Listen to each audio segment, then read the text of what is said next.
Bismillahirrahmanirrahim. Assalamu alaikum and good morning.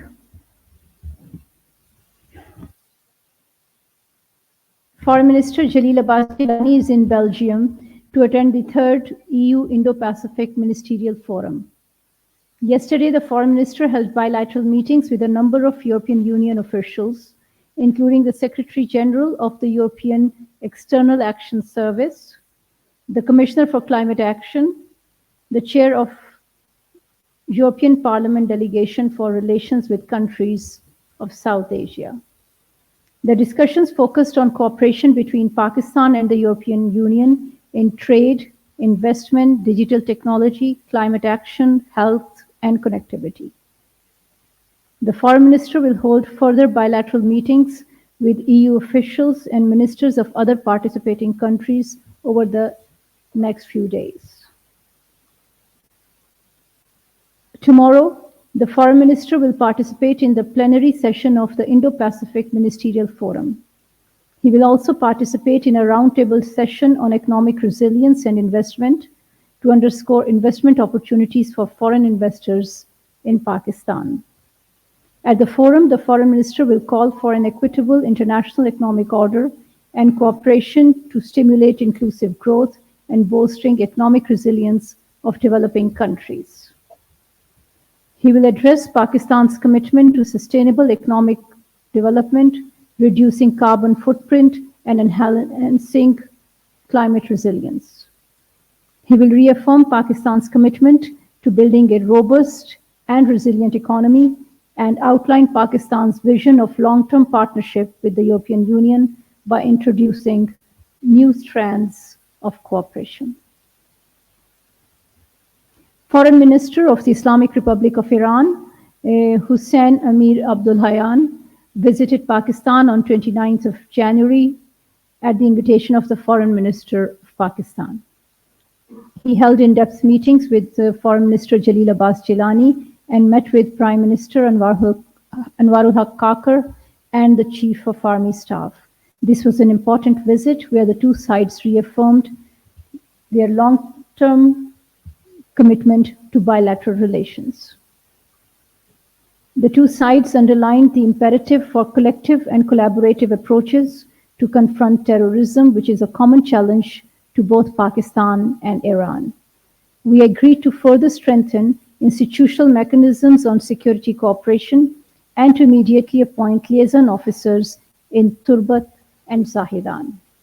It was also agreed to expand initiatives for economic and development cooperation, including through early operationalizations of the joint border markets.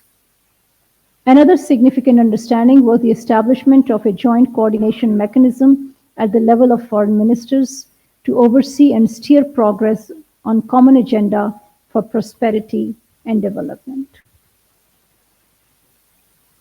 Last week, Foreign Secretary Mohammad Cyrus Sajjad Qazi shared credible evidence linking Indian agents to extraterritorial and extrajudicial killings of two Pakistani nationals on foreign soil.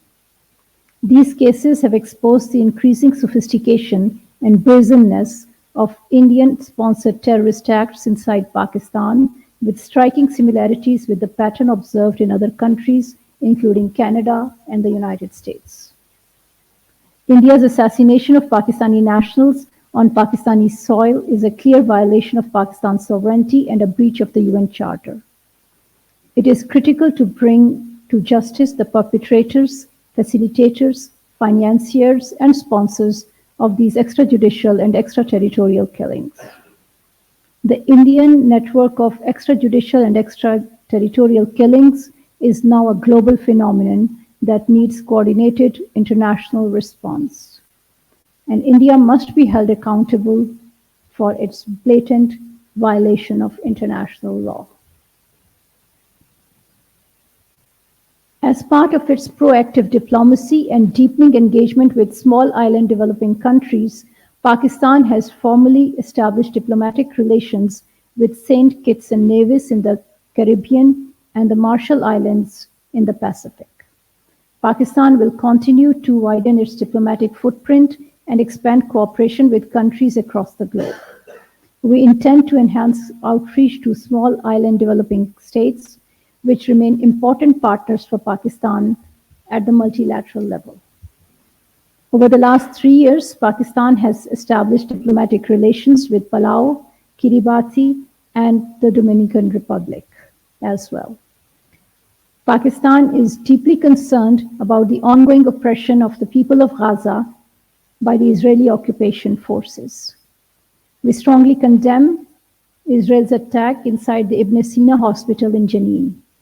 This event is the latest in a series of inhumane war on hospitals, which fall in the category of war crimes being perpetrated against the people of Palestine. These ongoing atrocities go against the spirit of the provisional measures decided by the International Court of Justice to protect the people of Gaza.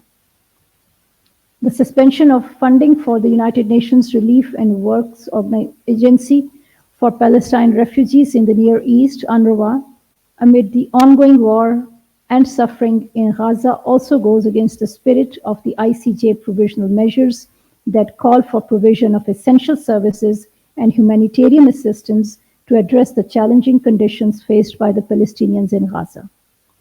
We urge reconsideration of the decision to suspend funding of UNRWA, which has a crucial role in protecting and supporting the Palestinian people. Pakistan also calls for the full implementation of ICJ's provisional judgment to uphold human rights, dignity, and identity of the Palestinian people as per the UN Charter, relevant resolutions, and international law. The implementation of these provisional measures requires an immediate and unconditional ceasefire to bring about an end to the suffering faced by the people of Gaza. The UN Security Council should therefore play its mandated role to impose a ceasefire and protect the people of Gaza from ongoing atrocities. On Monday, next week, the government and people of Pakistan will observe the Kashmir Solidarity Day.